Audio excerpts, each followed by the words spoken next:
அமர்ந்திருக்கும் நிலை யோக நிலை. ஆன்மீக ரீதியாக சப்பானி என்பது ஒரு அமர்ந்திருக்கும் நிலையை குறிக்கும். சப்பானிக்கால் சம்மணக்கால் இட்டு அமர்ந்திருக்கும் நிலையில் இவர் அருள்பாலிப்பதால் இப்பெயர் பெற்றதாக கருதப்படுகிறது. தீய சக்திகளை அடக்கி ஓரிடத்தில் நிலையாக அமர்ந்து ஊரை காக்கும் காவல் தெய்வமாக இவர் பார்க்கப்படுகிறார். முத்துக்களை போன்ற தோற்றம். கருப்பசாமி பொதுவாக கருத்த நிறம் கொண்டவர். அவருடைய திருமேனியில் வியர்வை துளிகளோ அல்லது அவருக்கு அலங்காரம் செய்யப்படும் போது தெளிக்கப்படும் சந்தன புள்ளிகளோ கருத்த நிறத்தில் வெள்ளை முத்துக்களை போல பிரகாசமாக தெரியும். இதனாலேயே அவர் முத்து கருப்பன் என்று அழைக்கப்படுகிறார். கருப்பசாமி தெய்வங்களிலேயே மிகவும் ஆக்ரோஷமானவர், உக்கிரமானவர் சங்கிலி கருப்பன். புராண கதைகளின்படி இவருடைய வேகம் மற்றும் கோபத்தை கட்டுப்படுத்த முடியாமல் மற்ற தேவர்களும் முனிவர்களும் இவரை இரும்பு சங்கிலியால் பிணைத்து வைத்ததாக கூறப்படுகிறது. சங்கிலியால் கட்டப்பட்ட நிலையில் அருள்பாலிப்பதால் இவருக்கு சங்கிலி கருப்பன் என்று பெயர் வந்தது. மலையடிவார தொடர்பு. சோனை மழை. சோனை என்பது விடாமல் பெய்யும் மெல்லிய மழையையும் குறிக்கும். மலையிலிருந்து நீர்க்கசிவு அல்லது அருவிச்சாரல் எப்போதும் விழுந்து கொண்டிருக்கும் இடங்களில், உதாரணமாக மதுரை அரகர் கோவில் மலைப்பகுதிகள், இந்த சாமி குடி கொண்டிருப்பதால் அந்த ஈரப்பதம் மிக்க இடத்தை குறிக்க சோனை கருப்பன் என்ற பெயர் வந்ததாகவும் நாட்டுப்புற ஆய்வாளர்கள் கூறுகின்றனர். காடு மற்றும் மலை சார்ந்த வழிபாடு. ஆரம்ப காலங்களில் கருப்பசாமி வழிபாடு அடர்ந்த காடுகளிலும் மலைகளிலும் வேட்டையாடும் சமூக மக்களிடையே தோன்றியது. காட்டில் வேட்டைக்கு செல்லும் போது தங்களுக்கு பாதுகாப்பாக இருக்கும் தெய்வமாக இவரை வழிபட்டதால் அவர் வேட்டை கருப்பசாமி என்று அழைக்கப்பட்டார்.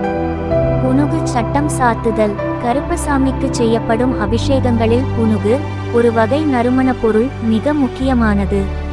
குறிப்பாக உக்கிரமான தெய்வங்களின் கோபத்தை தணித்து அவர்களை குளிர்விக்க புனுகு மற்றும் சந்தனம் பூசப்படும். எப்பொழுதும் புனுகு மனம் கமழ காட்சி தருவதால் இவர் புனுகு கருப்பன் என்று அழைக்கப்படுகிறார். மாடு செல்வம் காத்தவர். பழங்காலத்தில் மாடு என்ற சொல் செல்வத்தை குறிக்கும்.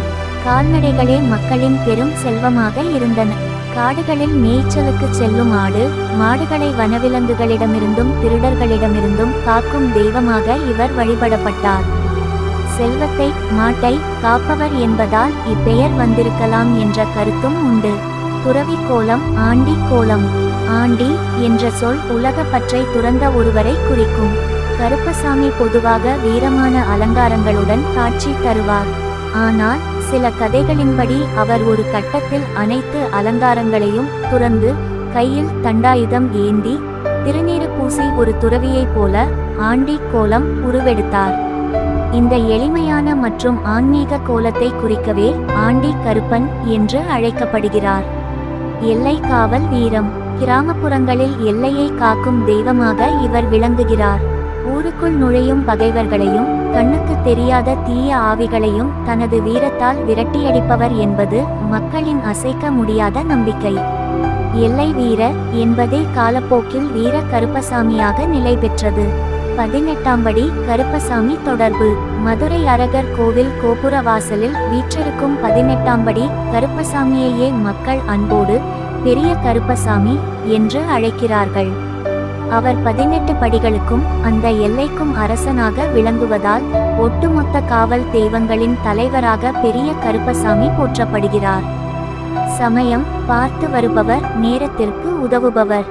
சமயம் என்ற சொல்லுக்கு தமிழில் நேரம் அல்லது தருணம் என்று பொருள். ஒரு பக்தன் மிகுந்த ஆபத்திலோ அல்லது இக்கட்டான சூழ்நிலையிலோ சிக்கி தவிக்கும் போது அந்த சரியான சமயத்தில் வந்து காப்பவர் என்பதால் இவர் சமய கருப்பசாமி என்று அழைக்கப்படுகிறார். கூப்பிட்ட குரலுக்கு அந்த சமயமே வந்து அருள்வார் என்பது பக்தர்களின் அசைக்க முடியாத நம்பிக்கை. காவல் பணி. துணை காவல். பெரிய கருப்பசாமி ஒரு எல்லைக்கோ அல்லது கோவிலுக்கோ தலைமை ஏற்று அமர்ந்திருக்க, சின்ன கருப்பசாமி அந்த எல்லையை சுற்றி வந்து வேட்டையாடி காவல் காப்பவராக கருதப்படுகிறார்.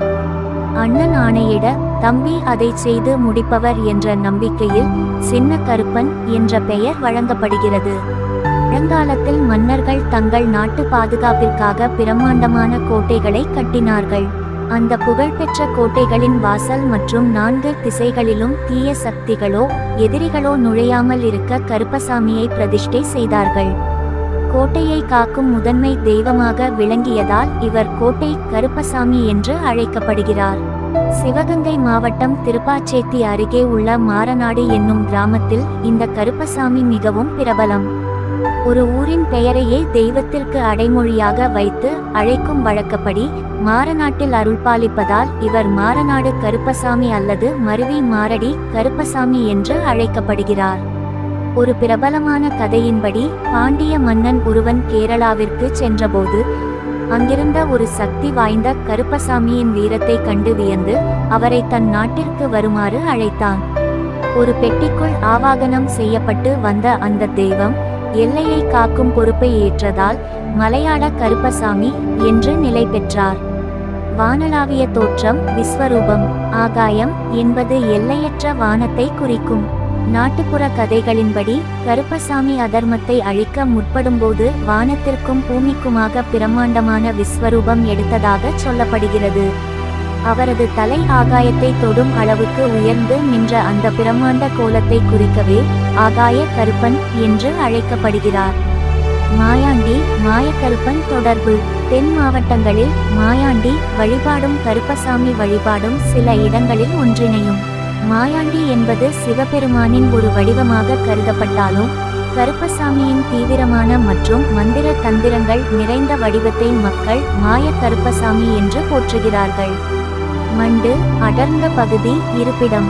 மண்டு என்ற சொல்லுக்கு தமிழில் அடர்ந்த காடு புதர் அல்லது செடிகள் மண்டிய இடம் என்று பொருள். ஆதிகாலத்தில் கருப்பசாமி வழிபாடுகள் ஊருக்கு வெளியே அடர்ந்த மரங்கள் மற்றும் செடிகள் நிறைந்த மண்டு போன்ற பகுதிகளில் அமைக்கப்பட்டன.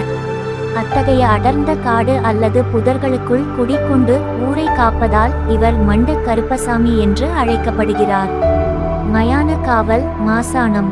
மாசானம் என்ற சொல் மயானத்தை குறிக்கும். கருப்பசாமி பொதுவாக ஊர் எல்லைகளையும் காடுகளையும் காப்பவர். ஆனால் மயான பகுதியில் தங்கியிருந்து அங்கிருக்கும் தீய ஆவிகள் ஊருக்குள் நுழையாமல் தடுத்து இறந்தவர்களின் ஆன்மாக்களுக்கு பாதுகாப்பாக விளங்குவதால் இவர் மாசான கருப்பன் என்று அழைக்கப்படுகிறார். இதுவே மருவி மாசாணி கருப்பசாமி ஆனது. சந்தன காப்பு குளிர்ச்சி தன்மை. கருப்பசாமி பொதுவாக உக்கிரமான ஆக்ரோஷமான தெய்வமாக கருதப்படுபவர். அவரது கோபத்தை தணித்து அவரை சாந்தப்படுத்துவதற்காக பக்தர்கள் அவரது திருமேனி முழுவதும் சந்தனத்தை பூசி சந்தன காப்பு அலங்காரம் செய்வார்கள். எப்போதும் சந்தன காப்புடனேயே காட்சி தருவதால் இவர் சந்தன கருப்பசாமி என்று அழைக்கப்படுகிறார். அமர்ந்திருக்கும் நிலை தவக்கோலம். பல கோவில்களில் நொண்டி கருப்பசாமி ஒரு காலை மடித்து மற்றொரு காலை தொங்கவிட்டு அமர்ந்த கோலத்தில் இருப்பார். சப்பானிக்கால் இட்டு அமர்ந்திருக்கும் இந்த நிலையை மக்கள் பேச்சு வழக்கில் நொண்டி அல்லது சப்பானி என்று அழைக்கத் தொடங்கினர். இது உண்மையில் அவர் ஒரு இடத்தில் நிலையாக அமர்ந்து ஊரை கண்காணிக்கும் காவல் கோலத்தை குறிக்கிறது. இந்த வீடியோ பிடித்திருந்தால் லைக் செய்யவும், ஷேர் செய்யவும், சேனலை சப்ஸ்கிரைப் செய்யவும். நன்றி.